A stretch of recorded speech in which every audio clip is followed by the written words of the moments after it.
All right, now I want to talk about some ways, some best practices to use for gifted students in your classroom.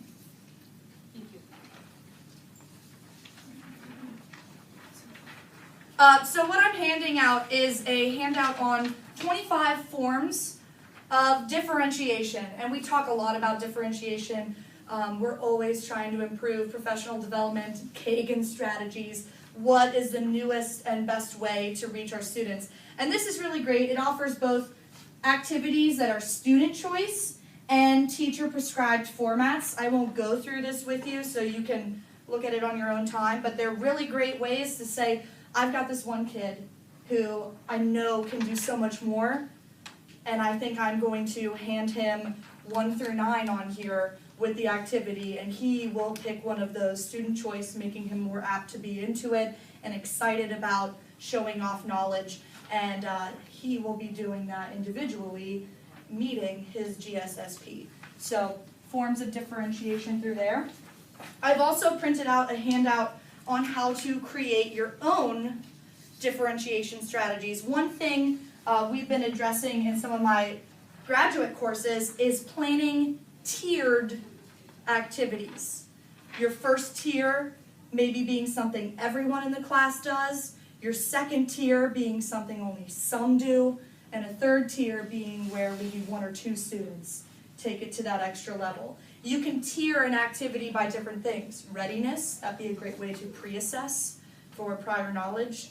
Level of challenge, that's something that even if you had a group, for instance, I teach AP, with 14 students, 10 are identified as gifted.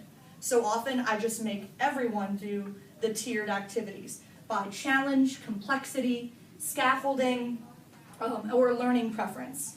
And so what you do is you take it for each learning goal. And I know in Boone County Schools we've been realigning all of our standards and realigning assessment for those standards. So this could be ideally an easy way to maybe create an activity to go with your department's new realignment for standards. What is that new learning goal and target? What's an activity you like to do with that? How could I break it down into varied tiers and levels for gifted learners to work on? If you ever have questions, I've got some great textbooks. Also, I would love to be a resource for you if you need help. I brought this specifically today for our visual and performing arts teacher to look for. On the Boone County Schools website, there is information on our procedures for gifted education, and I think you would be shocked at all the things that our district can do, and I do feel like we're not seeing it at Boone County High School, so hopefully within our 5 departments we can start to maybe differentiate and advocate more for our gifted learners.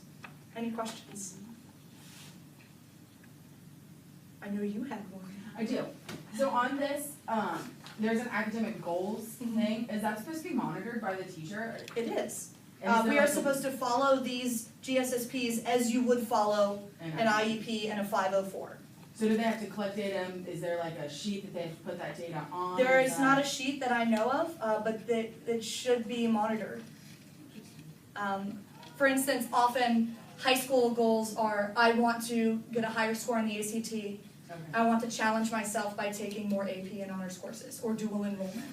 Some students are identified in creativity or visual and performing arts, say, I want to take all the band courses offered. I want to do these things that are, find the department that fits my needs for my major goals in college.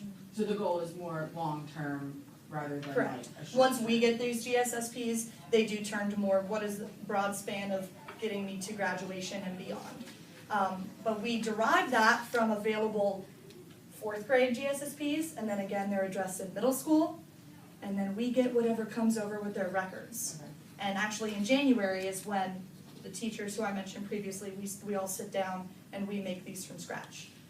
If anything, we send home surveys for parents, questionnaires for students, things like that. I've been interviewing some students and some of them were not aware at all that they even had this. But hopefully, I mean, and when you look at these differentiation ways and ways to add acceleration into your classroom for some, or compacting curriculum, or grouping strategies for gifted learners. You know, if you have 3 high-performing students and a student who is identified as gifted in leadership, they would be a great asset in a group like that. Kind of like Kagan grouping styles, what we're trying to look for. How can students bring the best out in themselves and each other? Yeah, we can talk about GSSPs. It's very interesting. Other questions?